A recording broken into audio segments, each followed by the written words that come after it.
matumaini yetu ni kwamba mmeamka salama salameni. Wapendwa watazamaji wa Fire Ministries TV, mnakaribishwa tena kuifuata toleo jipya la kipindi chako kipendelevu Nguvu za Wokovu. Na leo nakuwa na wapendwa wangu kabisa ambao tunakuwa tukiwasindikiza mnamo kipindi hiki. Basi moja kwa moja, ndugu George, mjambo na karibu. Jambo sana bwana journalist. Leo tumeona pambazuko nyipya na kabisa unakuwa na afya nzuri, jambo la kumshukuru Mungu. Tunashukuru Mungu kabisa. Hatujui nini kipya kwa ngambo yako. Tunaona siku mpya, tunashukuru Mungu.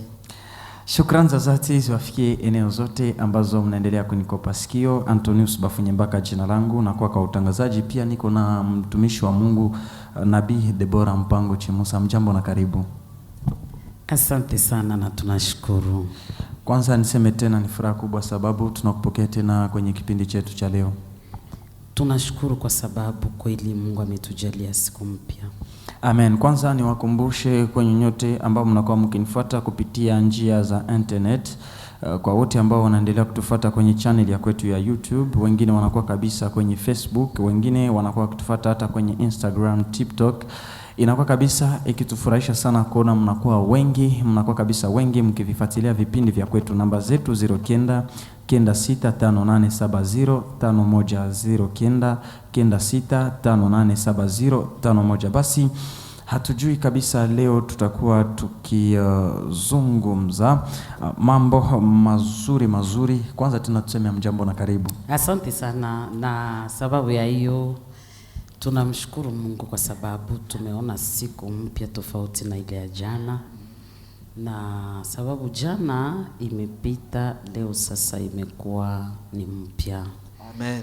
Kwanza ni wakumbushe wapendwa watazamaji ya kwamba tunakuwa en direct. Leo ni mercredi 13 mars 2024. Na tujui nini kipya sababu tunaona kabisa siku ya leo unachangamka. Kipya leo tutazungumza kuhusu usiogope. Tutazungumza kuhusu usiogope. Wao kabisa. Najua kwamba wengi tayari wameanza kutukopa sikio, wengine sababu kabisa wameanza tayari kushauri sikio za kwao kimakusudi wasikii nini ambayo tumewaandalia asubuhi ya leo. Basi usiogope, hatujui kwa nini tusiogope. Tunasema usiogope kwa sababu watu wengi wanakuwa na kawaida ya kuogopa sana, zaidi kuhofia maisha. Kuhofia maisha, unapopitia vipindi vigumu na vizito, kuna vitisho fulani vinavyoingia katika maisha yako vinavyokuonesha kwamba ni mwisho ya maisha, wala huwezi kufikia sehemu nyingine tena kabisa. Lakini ndio maana nimejifunza dawa gani inayoweza kutibu uoga. Dawa nikakutana ni moja, usiogope kabisa. Amen. Basi kwanza kabisa inakuwa kwanza kwangu mimi binafsi na niburudisha sababu kwa leo kabisa najua kwamba tutapata kabisa chakula. Ila ni swali hivi kidogo, uoga unatoka wapi? Uoga unatoka sehemu nyingi. Kuna uoga ambao unatokana na maisha. Kuna uoga unatokana na ibilisi. Na pia kuna uoga ambao unamjia mtu mwenyewe binafsi kimawazo. Yani unatoka sehemu tatu. Ya kwanza inatokana na maisha, ya pili inatoka kwa ibilisi kukuletea utisho, na ya tatu inatokana na mawazo ya mtu binafsi. Na kabla hatujazungumzia kabisa kuhusu namna gani ambayo tutakuwa tukipiganisha kabisa hiyo uoga ni kuswali hivi, maafa ama consequence ya uoga ni nini? Consequence ya uoga ni kwamba huwezi fika sehemu unayotaka kuifikia kwa sababu uoga unakuonesha huwezi fanya lolote wala kufika sehemu fulani. Uoga unakuwa nafasi gani? Uoga unakamata nafasi gani mwili ya mtu? Sababu kuna wengine ambao wanachukua hatua, wanakwenda ila wakati tu ambapo uoga unakuja, yani kupana kitu ambacho kama kimewasukuma hivi na wanarudi nyuma. Uoga inakuwa nafasi gani mwili ya mtu? Unajua kuna vitu vitatu ambavyo haviwezi kuachana. Ndio. Cha kwanza ni imani, cha pili ni tumaini, na cha tatu ni kupokea. Cha kwanza imani, cha pili tumaini, cha tatu ni kupokea. Sasa nafasi ambapo woga unakamata siku kwa siku ni mashaka kabisa. Yani woga kabisa unakuwa kukamata siku kwa siku mashaka. Ila tukuweki kabisa kidogo, tutarudi kwako baadaye. Tuseme hivi ndugu George, tunaona ni kama vile unaoga, tujue nini tatizo? Bado mimi sina oga. Hauna oga, yani uko free kabisa. Sina oga, niko free kabisa kwa sababu tuna dawa ya oga huko. Wow. Kwa ngambo yako binafsi, yani woga unaichukulia namna gani? Sababu kabisa leo tutakuwa tunazungumzia kuhusu namna gani ya kupiganisha uoga. Unaichukulia namna gani woga? Woga inasumbua watu mingi sana. Woga inatumaka mtu samu alikuwa na besoin ya kukamata decision fulani juu ya maisha, hautaikamata. Unaweza kuwa ulikuwa na besoin ya kufanya kitu, boga ikiingia tu hautaifanya tena. Na ingine huko watu mingi wenye biko na maprojet mukichwa, biko na maide, biko na maambition, lakini biko na boga, ndio inatuma mpaka saa ile projet na bakeko sterile. Shukrani sana ndugu George. Basi mpendwa mtazamaji wa kwangu, unakuwa kabisa nikikupatia yani moyo ya kuambia ya kwamba ubaki kabisa eneo zote ambazo unakuwa ukinifuata. Kwanza nitoe salamu zangu za dhati kwa waimbaji wote wa Fire Music Band, sababu najua ya kwamba kabisa wako wengi kwenye television za kwao, wanakuwa yani wakinifuata kabisa. Ila mtumishi wa Mungu Deborah, tujue kwa nini tusiogope? Kwa nini tuzungumzie uoga? Kwa sababu ninaona vitisho ni vingi sana. Vitisho ni vingi, na hata wewe mwenyewe binafsi najua kuna uoga fulani ambao nayo. Ndio. Lakini leo utapata dawa. Amen.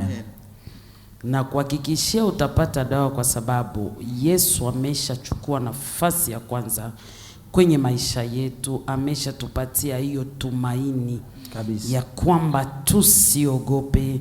Yaani kama tumetaka kufanya jambo hivi, tumekuwa na yeye ndani ya maisha yetu, tukamate hatua, tuwaze, tupange na tuanze pamoja na yeye, atatushikia mkono. Pengine tungelipekua kabisa Biblia tusikie nini Biblia itakuwa ikituambia kuhusu mada mazuri kabisa asubuhi ya leo ambayo inakuwa ikizungumzia kuhusu uoga. Unajua wengine watasema ya kwamba leo mpasha habari anakuwa na cheka, hatujui nini haiendeki. Unajua wengine kabisa wanakuwa na uoga, na natumaini ya kwamba kabisa hawa ndugu zangu ambao wanakuwa kinitazamia leo uoga umekwisha. Na mimi nilipopokea hili neno sana nilisikia kutiwa moyo sana kabisa. Sababu kuna wakati mwingine mtu anakuaga anataka kufanya kitu, anataka kupiga hatua, lakini kuna kuja kitu kama mashaka ndani inakuonesha hautafanya hicho unachotaka kukifanya. Na wakati inapokuja hata ulikuwa umeweka hatua moja nyuma, mbele unarudia nyuma. Lakini Yesu alipokaa na wanafunzi wake katika kitabu cha Yohana sura yake ya 14:27, soma hapo, Jean chapitre 14 verset 27. Jean chapitre 14 verset 27. Verset 27, tunasoma katika jina la Yesu. Soma katika jina la Yesu. Kitabu cha Yohana sura yake ni ya 14 mstari wa 27, Biblia inasema hivi. Ndio. Amani na waachieni. Amani na waachieni. Amani yangu nawapa. Ukipata amani naondoaga nini? Amani naondoa oga. Yes. Mtu yeyote aliye na uoga anakuwa na amani? Hana amani. Yani, ukiwa na amani manake hauna nini? Hauna uoga. Yani Mungu ameisha tupatia amani tayari. Yani kabisa hapa Mungu anatuachia kwanza amani, kisha tena anatupatia. Iko na assurance. Ke tusiogope kwa sababu tumeshapewa amani. Ingawaje hatumuoni Yesu hivi tena kwa macho, lakini tumeshapewa amani.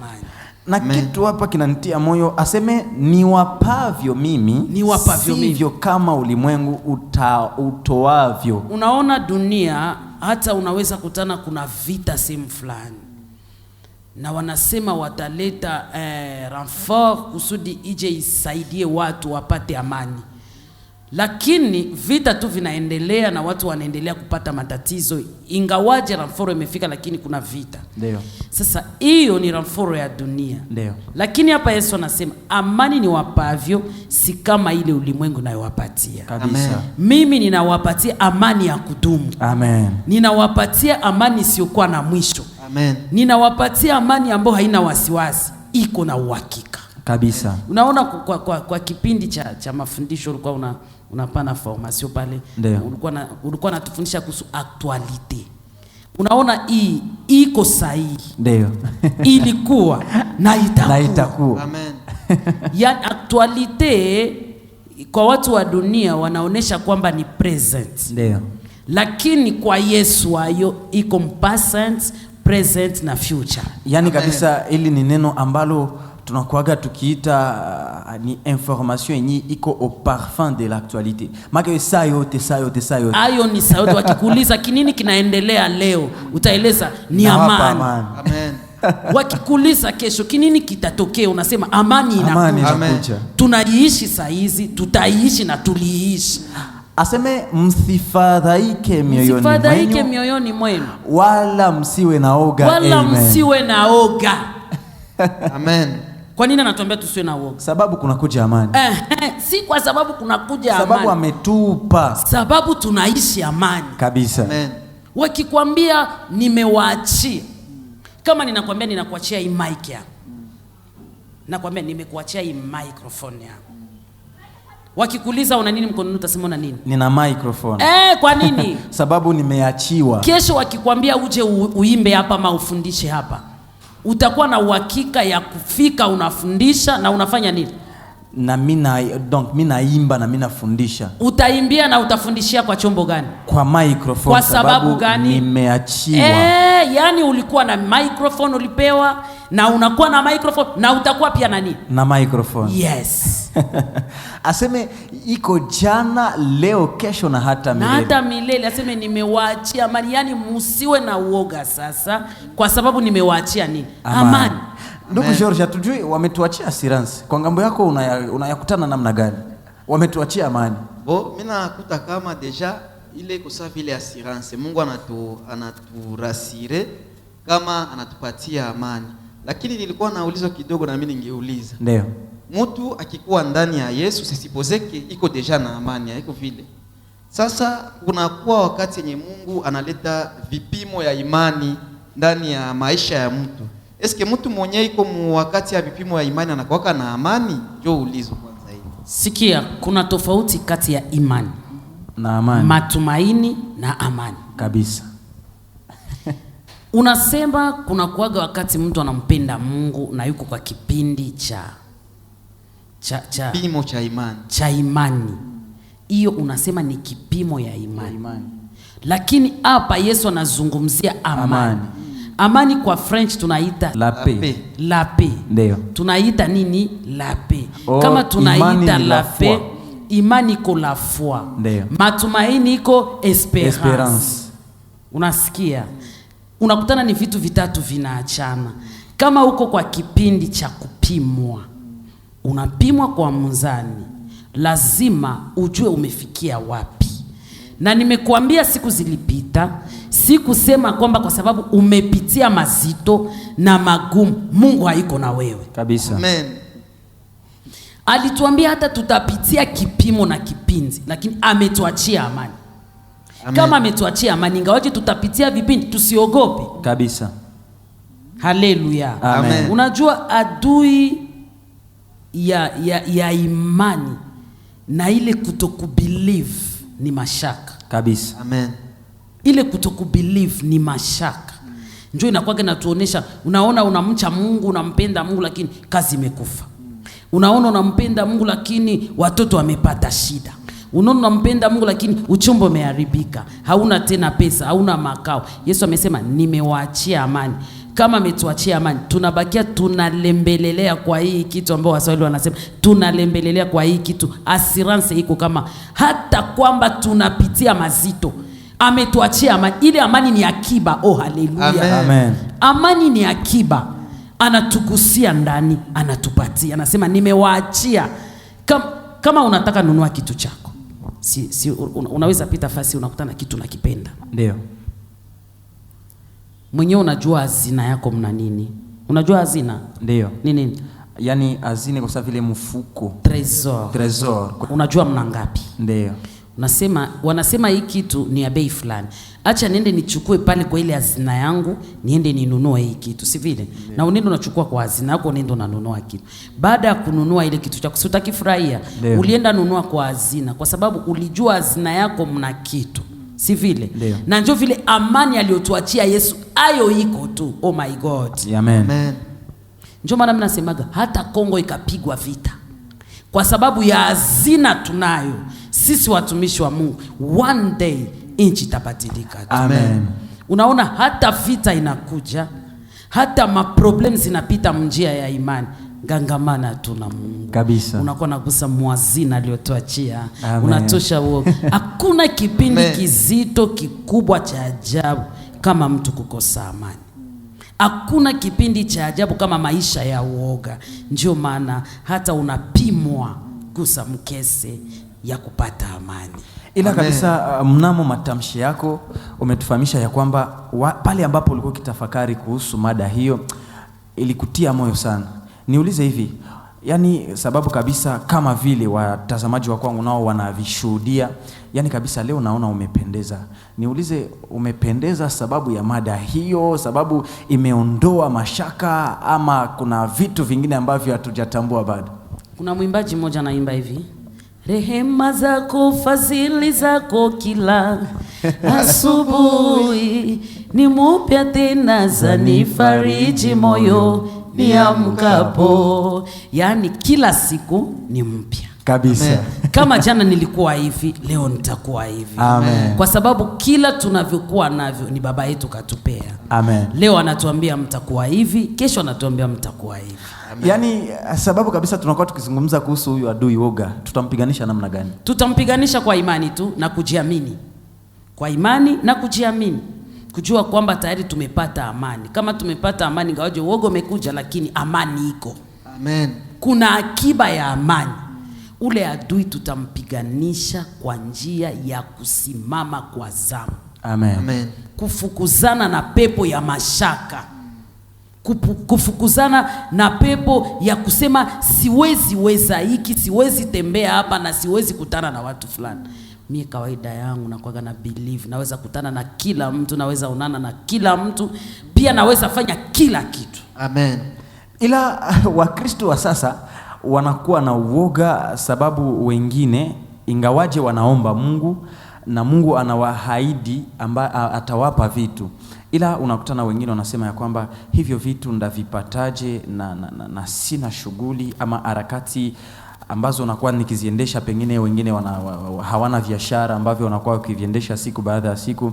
Sasa hao watapiganisha hiyo uoga namna gani? Ingawaje wanaweza kuwa na mashaka, ila imani yao inawaambia ya kwamba pana ugumu sababu hawana biashara ama mahali ambapo wale watu wanapopiga hatua wanaanza na bwana wa hatua ama wamemwacha bwana wa hatua nyuma. Hapo kabisa ndipo nami nakuwa nikijiswali, sababu ukianza na bwana wa hatua, yes, pana assurance. Kama anatoa mguu na unaweka mguu. Amen. Unaona, usipojua njia, shikamana na aliyeanza safari. Amen. Yani huyo kabisa atakufikisha. Yes. Kama unataka kujua, shikamana na aliyejua. Si unaona huko natufunza kwa sababu unajua. Ndio. Sisi tunafuatana na wewe. Ndio. Tunakuzidia miaka, lakini ukiwa pale tunajua wewe ni mwalimu. Ndio. Amen. Kama tunaweza fika fasi siku moja, tunajua tulifunzwa hivi na mwalimu. Mwalimu ametufunza hivi. Hutajua usipofunzwa. Kabisa. Kama umemwacha bwana wa hatua nyuma, kila utakachokifanya hakitafanikiwa. Na kila unachokifanya ukatembea na bwana wa hatua kitafanikiwa. Amen. Kuna watu wanatakaga wafanye vitu lakini wasimshirikishe Mungu. Mungu amekupea kitu lakini hautaki umshirikishe. Ulimuomba akakupea lakini hautaki umshirikishe. Unataka kuwe mambo yako vipi japokuwa ukutaka kumshirikisha. Sisi tumemshirikisha Mungu katika mambo yetu yote. Amen. Mimi kawaida yangu ninapoingia bafuni naombea maji ya kunao.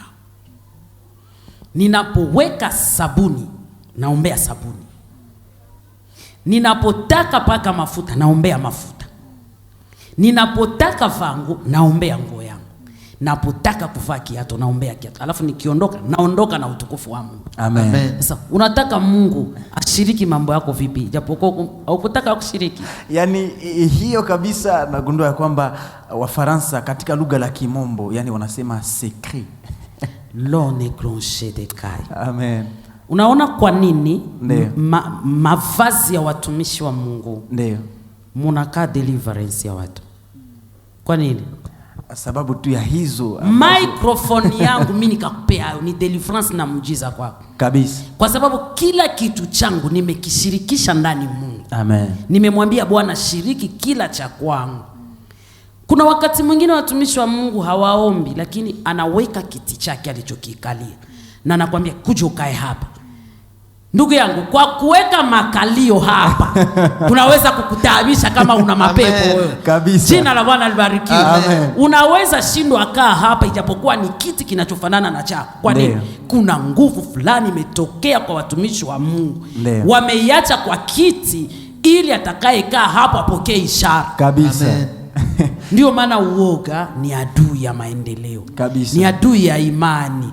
Tufukuze uoga ili maisha yetu iwe bora. Amen. Na unajua Yesu anawapenda sana watu wa imani. Wakikwambia una imani maana yake una Yesu. Haleluya. Wakikwambia una imani yani una Yesu. Kama unasema tumeokolewa kwa neema. Tumeokolewa kwa neema. Na hii neema ni Kristo. Amen. Na tunaishi kwa imani yani tunabelieve Kristo. Yani wakikwambia tunaishi kwa imani yani tunaishi oh my God. Amen. Kama utataka fanya kitu fanya pamoja na Bwana. Amen. Hata nani akatae hautaweza, usiasikie ya watu, sababu wa ulimwengu hakuna siku watakutia moyo wakwambia Anthony utaweza. Kila siku wa ulimwengu anaweza penda ushindwe kabisa, wakuvunje moyo na warudisha tu. Angalia, wenda kuna miradi umeipanga unataka kuifanya, lakini kwa sababu ya sauti nyingi umeivunja. Miradi ngapi umeivunja? Yani nyingi sana. Umevunja ngapi? Mingi. Yani zipo nyingi. Na wale wanaokuvunja moyo usiwaone ni wengine, ni adui wa imani. Yani wakikwambia mashaka ni nani? Ni yule aliyekwambia kwamba hautaweza. Kabisa. Ila ni swali hivi, kuna wengine ingawaje ni watumishi na wanafahamu hiyo neno, ila wakati moja ambapo wanataka kufanya muujiza mujina la Yesu, wao wenyewe wana mashaka na woga unaingia. Inakuwa inatokana na nini? Kama wana mashaka, yani walipoingia kwa kazi, wanapotaka kufanya hiyo kazi, utamkutana na ogopa Mungu. Anamcha Mungu. Ndio. Anazishika sheria za Mungu. Ndio. Anaheshimu amri 10 za Mungu. Ndio. Na anajawa na Roho Mtakatifu. Kama mwanadamu kuna sehemu fulani ya kimtu ilitokezea, ikamwambia unaona hii ni jambo ngumu sana nzito, usipoiweza hiyo watu watakucheka. Na unakutana shetani anaingia na nakaa naye mwenyewe anaanza kujiogopa. Lakini ukibelieve kama unapeleka aliye mkuu zaidi yako, utaifanya tena na utafanya zaidi ya Yesu aliyofanya, kwa sababu ni ahadi maandiko. Yani hapo kabisa ningelishawishi wote ambao wanakuwa kinifuata, ningekushawishi kabisa hii neno ipenye ndani mwako, sababu pale ambapo neno inaingia, sisi nimekuambia kila mara ya kwamba tunakuwa tukiwahimiza waenda mbinguni. Yani sisi hatuwahimize Wakristo ambao watabaki tu ndani ya makanisa. Yani nguvu za wokovu, yani kabisa hizo wokovu kamili. Yani wokovu unaonesha watu vitu na kiroho na kimwili. Yani hili ni basi linalowasaidia watu kuwatembeza, kuwafundisha maisha ya wokovu. Saizi tumepandia basi. Ndio. Yani tuko tunatembea. So unaona wewe dereva umetufikisha kabisa mbali, tunaenda kabisa. Namuona kondakta wetu leo iko very super. Na imani ya kwamba kabisa watu wako wanapakia, wako wanaingia ndani ya basi. Yes. Kimakusudi tuelekee sisi wote. Kwenye lugha la Kimombo wanaita destination. Yani kwa Kiingereza wanaita destiny. Yes. Yani konda kwetu tujui una maswali mawili matatu, sababu ingawaje utamu wa mada, lakini kabisa muda wa kwetu naenda kuyoyoma. Tujui una maswali mawili matatu hivi. Swali zangu zimepata jibu. Nimepata jibu kabisa ndani ya maswali. Yani kabisa mada iko safi sana kabisa. Unaona, mara nyingi uoga unakuwa unatusumbua sana, unatulemea, na wengine wanakuwa na vifungo vya uoga tu. Haukulogwa na mtu, lakini uoga tu. Kuna mtu anakuaga na uoga hata kuwasogelea watu hauwezi, hata kucheka mbele ya watu hauwezi. Kuna wengine wana uoga ya kutaka kugusa kitu kwa sababu ya kuogopa vinaweza hata vikavunjika. Ndio. Kuna mtu anakuwa na uoga hata kichwa ikamuumiza, anafikiria nimelogwa. Huwezi ukarogwe na kila mtu. Kuna watu hawarogwi jamani. Kabisa. Jamani, kuna watu hawarogwi. Hata ukajaribu hawarogwi. Ukajaribu hawarogwi. Wengine wanaogopwa, yani kabisa kuna kwa hiyo wanaita confusion. Wengine wanasema ya kwamba ama huyu naye ni huyu wetu sababu halogiki. Unaona, wengine wanakuwa na uoga ya kuogopa hata kwenda kwa ndoa, kwa kufunga ndoa. Wanasema ninaogopa kufunga ndoa kwa sababu ninapoona waliotangulia vile walivyo, mumeachana jamani. Nahofia kabisa. Unahofia kuingia kwa ndoa, ijapokuwa ni andiko kuanzia shamba la Edeni kwamba si vema mtu akae peke yake, nitamfanyia msaidizi wa kufanana naye. Sasa ukakataa kuingia kwa ndoa, anayekufanana utamwona wapi? Hakuna. Na utamjuaje kama jamani? ni kama mtu hafanyi harusi, hakuna kilichokuleta duniani kabisa. Kama muishi wawili, afadhali usingezaliwa. Ukaogopa kufanya harusi, ukaogopa kufanya ndoa, kukaa maisha ya wawili, utaenda jehanamu. Kumbe sababu utaona watoto wa wenzako, roho itakuumiza kabisa. Utaona mume ama mke wa ndugu yako, roho itakuumiza. Hapo ndipo panaanzia uchawi kabisa. Kumbe unatokea kwa nini? Kwa uoga. Kama fulani alishindwa, hiyo ni maisha yake. We piga hatua yako iwe bora kuliko yake. Ninagundua ya kwamba mnamo harusi za wengine hawafiki mnamo malengo ya kuweza kufikia ndoa, sababu si kwamba wamelogwa na mtu fulani, ila ni hiyo woga tu ambayo imeingia. Unaogopa, unasema nitampea mke wangu nini nitakapooa, na mimi nitakapoolewa, yani huyu bwana atanitunza vizuri. Nitamtunza mume wangu namna gani? Nina swali. Ndio. Kwa wote waliooa, nani alizaliwa na vitu? Hakuna. Nani anakujaga najua destiny yake kesho itakuwa? Hakuna kabisa. Sote tunakaa hapa tunajaribu kwa kupiganisha pamoja na kumomba Mungu, na kesho maisha yanakuwa bora kabisa. Amen. Yani ukaogopa, unajiingiza shimoni mwenyewe na unazikwa ijapokuwa unapumua. Amen. Lazima ujaribu mambo ili Bwana kushike mkono kabisa. Haleluya. Uoga ni adui ya imani. Jaribu tena. Haleluya. Tena jaribu. Kuna watu wengine wanaogopa kufanya kazi, wanasema wenda nitafanya kazi, mkurugenzi wa kampuni kesho vitu vyake vitapotea, anasema ni mimi ndio nimechukua. Sasa utaishije duniani? Tumetumwa hapa duniani kwa kupiganisha. Tumetumwa duniani kwa kupiganisha. Kuna wengine wanasema mimi nahofia kuzaa, wenda nitakufa na mimba. Wote waliozaa walikufa na mimba? Hakuna kabisa. Kila mtu ana njia yake na kila mtu ana muda wake. Tena ni wachache ndio wamekufa na hiyo tena ni wachache jamani. Bwana Yesu yuko kazini. Toa uoga. Usiogope kuoa, usiogope kuolewa, usiogope tumika, usiogope kumtumikia Mungu. Wengine wanasema mimi nikamtumikia Mungu akanibana sana, jamani nitashindwa jinsi nitatoka mapenzi ya Mungu. Mtu akishaingia ndani ya Mungu sana, ukaanza mtumikia Mungu sana, jinsi ya kutoka hutapata jinsi ya kutoka. Kwa Mungu wako, sikiliza nikwambie. Kwa Mungu hakuna gereza, lakini ukiingia kuna kutoka. Amen. Hakuna askari, ukaingia kuna kutoka. Kwa nini nasema hivyo?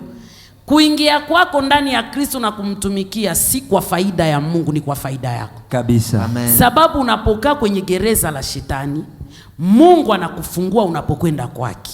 Amen. Lazima ujifiche sasa kwake ili adui aliyetoka kwako asikurudie tena. Amen. Ukaenda nje kinyume na Mungu unashikwa tena kabisa. Ndio maana kwa faida yako njoo utakaa ndani ya wokovu na kumtumikia, na kwa faida yako utatoka. Kila mtu anajua kwa nini amebana nafasi alipo kabisa.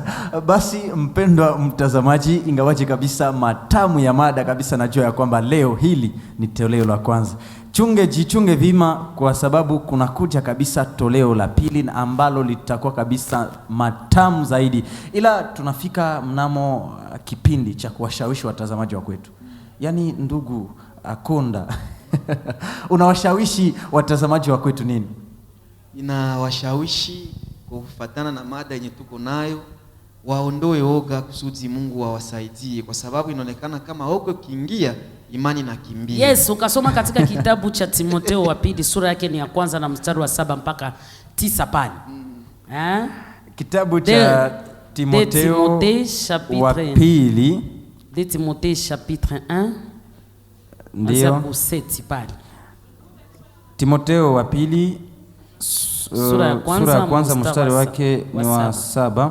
Tunasoma katika jina la Yesu. Soma katika jina la Yesu. Maana Mungu hakutupa roho ya woga. Mungu hakutupatia roho ya woga jamani, bali ya nguvu, bali ya nguvu na ya upendo, na ya moyo wa kiasi, Amina. Amen. Kwa sababu Mungu hakutupatia roho ya uoga. Kumbe roho ya uoga haipewi na nani? Na Mungu. Jamani. Shida sana. Yaani roho ya uoga inatoka kwa nani? Kwa shetani. Sababu kila kitu asichokipana Mungu kinatoka kwa nani? Kwa shetani. Kama mtu ana roho ya woga, yani ana roho ya nani? Ya shetani. Yani leo upate deliverance kama una woga. Bwana Yesu asifiwe. Kama unakuwa tu mwoga, lazima ujue kwamba una roho ya shetani, lazima ufanywe maombi. Ufanywe maombi kabisa. Hatukupewa roho ya woga, tulipewa roho ya nguvu. Roho ya nguvu inatoka kwa nani? Kwa Mungu. Kama tunapewa roho ya nguvu, yani Mungu ni baba yetu. Mungu akiwa anatupatia roho ya nguvu, maana yake tunakuwa na nini? Na imani. Tunakuwa na imani na tunakuwa na nguvu jamani. Tunakuwa na nguvu. Ninakushawishi kila utakachokifanya kifanye tu. Kabisa. Usijali watakavyosema wa ulimwengu. Ndio. Usijali. Kama unakutana watu wako fasi wanafanya kitu, ingia hapo. Wakichambua mada fulani na wewe chambua mada. Usiwe mtu wa kujificha. Kuna mwingine anakuwa na uoga hivi, akiona wageni wanaingia nyumbani, anaweza hata ingia nyuma ya pazia. Anajificha. Anaingia hata nyuma ya pazia. Kama mlango umefungwa na pazia iko, hata pazia ya dirisha anaweza kajificha ili watu wasimone. Hiyo ni pepo. Kuna mwingine anakuwa na uoga, sitatumia chakula mbele za watu wasije wakanione. Kula watu wakuone jamani. Kabisa. Amen. Kuna mwingine anakuwa na uoga wa maisha, eti sivai vizuri sitaenda mbele za watu. Sasa kama unajificha usiende mbele za watu kwa sababu unavaa vibaya. Kama kuna mtu anaweza kukuonea huruma kwa sababu unavaa vibaya, anakupea mavazi, utajuaje? Unasikia wageni wanakuja, nakimbia mara moja chumbani, anafunga mlango na anaweka na anaambia watu msiseme kama niko. Jamani. Roho ya nani? Ya shetani. Sababu Mungu roho yake ni ya nini? Ya nguvu. Lakini roho ya uoga ni ya nani? Ya shetani. Yaani anapepa. Yaani mpendo wa mtazamaji wa kwangu kabisa, hatujaweka nukta ila tunawaacha pasipo kutaka. Hatujui kwa wale ambao watataka toleo la pili la mada hii kabla hawajaipata kwenye televisheni ya kwetu. Yaani wewe ndio unalomba kipindi cha pili jamani. Anwani za kwetu wanaweza kukupata namna gani? Kwa anwani za kwetu ni, lakini ni kama unataka kipindi kiendelee. Ndio, sababu hapa kabisa hatujaweka nukta. Yaani tunatoka pasipo kutaka. Yaani ni muda tu ndio ilikuwa adui wetu. Asante sana. Sasa tunakuwa na namba zetu ni 09 94 680 230 na 85 34 96 672. Na pia tunakaa hapa kwa Fire Ministries en face na Societe Kotecha nyuma mgongo wa Kambist, na tunaingia kila siku ya tatu mafundisho wa mama Lady Fest. Yes. Wa mama mbele, na tunaingia kila siku ya tatu kuanzia saa 2 za asubuhi mpaka saa 4, 8h mpaka 10h. Samedi Mirago tunaingia kuanzia 8h mpaka 12h kwa wale wanaopenda maombi. Tunaingia hapa jeudi kwa ibada ya watu wote jioni kuanzia saa 10 mpaka saa 11 na dakika 45. Tena tunaingia hapa kila siku ya Mungu kwa sifa na maabudu kuanzia saa 9 ama 15h juste mpaka saa 11:45 ama 45. Mungu awabariki. Mimi ni Deborah. Tunashukuru Amen. sana ila ndugu George, niseme shukrani tena kwa kuitikia ndio kwa aliko letu la leo. Asante sana, nashukuru pia. Yani Bi Deborah, tuseme shukrani tena sababu hatutachoka, ila hizi sio shukrani za kwangu, ni shukrani za watazamaji wa kwetu ambao wamesema ndugu Anthony, tufikishie kwa mama Deborah hizi shukrani za kwetu sababu anatufunza kabisa ipasavyo. Amen. Basi mpendwa mtazamaji wa kwangu, la ziada kabisa sina, ni hapo ndipo naiweka nanga. Amen. Kwa kipindi chetu cha leo, ila kabisa kwa wamama wote ambao wako wanatufuata, sababu tunakuwa katika mwezi ya wamama, tunakuwa tukatakia kabisa sherehe njema. Wow. Kila mara ambapo mtakuwa kabisa mkitufuata, msisahau kabisa kuwatakia wamama sherehe.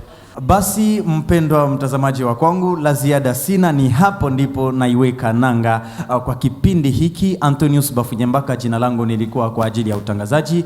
Ufundi ulikuwa ukishikiliwa naye Charles Bahire ambaye kabisa alikuwa akinipeperusha ngani. Ni yeye ndiye alikuwa akishikilia tashkota ajili kipindi hiki kiweze kufikia eneo zote ambazo unakuwa basi ukitegea sikio. Kwangu mimi sina la ziada, nazidi kuwatakia kila la heri na fanka kwa wamama wote ambao basi wanakuwa wakifuatilia vipindi hivi. Tunakuwa tukiwatakia sikukuu njema ya sherehe sababu tunakuwa mwezi mwezi ya wanawake. Basi kila mara ambapo mtakuwa basi mkitufuata, msisahau kulike na comment vipindi vya kwetu. Bye bye. Bye.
Tunashukuru kukupokea kwenye Television Fire Ministries.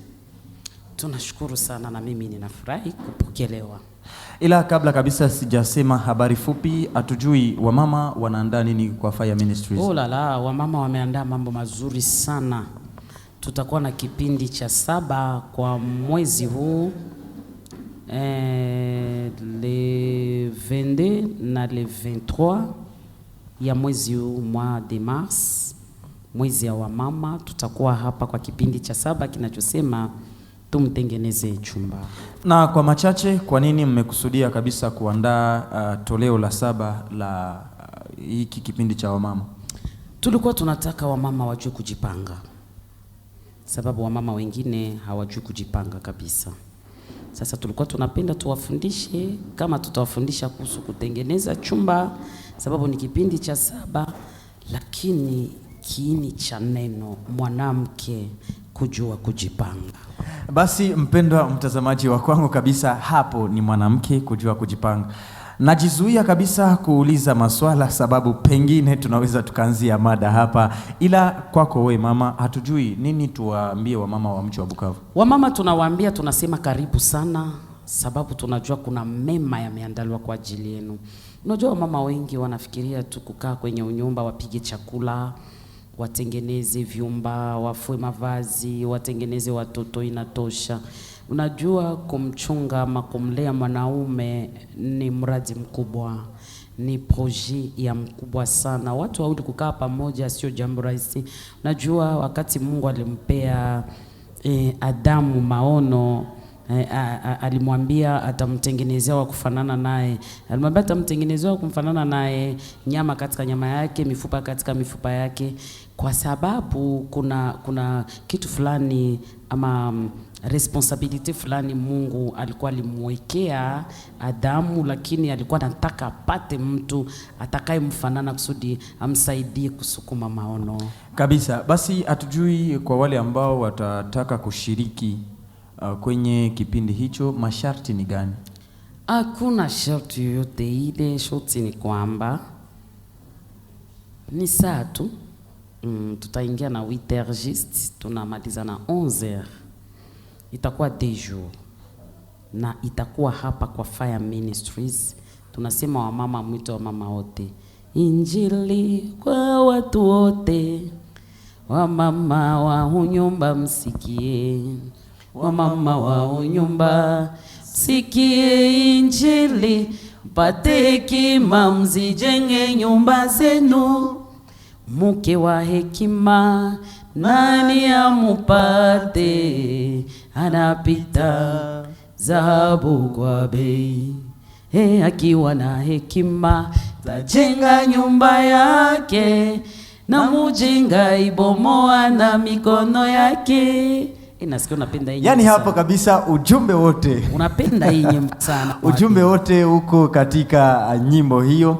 Basi mpendwa mtazamaji, hayo ni machache katika mengi ambayo yatakuwa kabisa mkijadiliana. Yani hapo wababa hawahusiki, wamama wote, na kama uko baba unakuwa ukitufuata, yani anza kuhimiza mume wako, mke wako samani. Kama baba, kuna baba yeyote anayetaka kuingia ni sawa tu, sababu hakuna mama bila baba. Anayefanya mtu awe mama ni baba. Kabisa. Basi utagundua kwamba hapo ni mimi ndio nawasemea.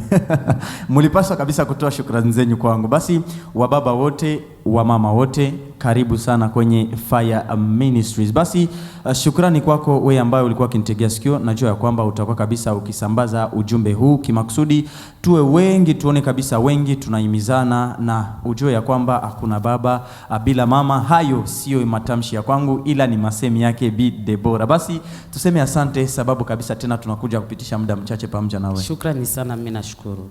Basi mpendwa mtazamaji wa kwangu, la ziada sina, nazidi kukutakia kila laheri na fanka, mchana mwema. Amen.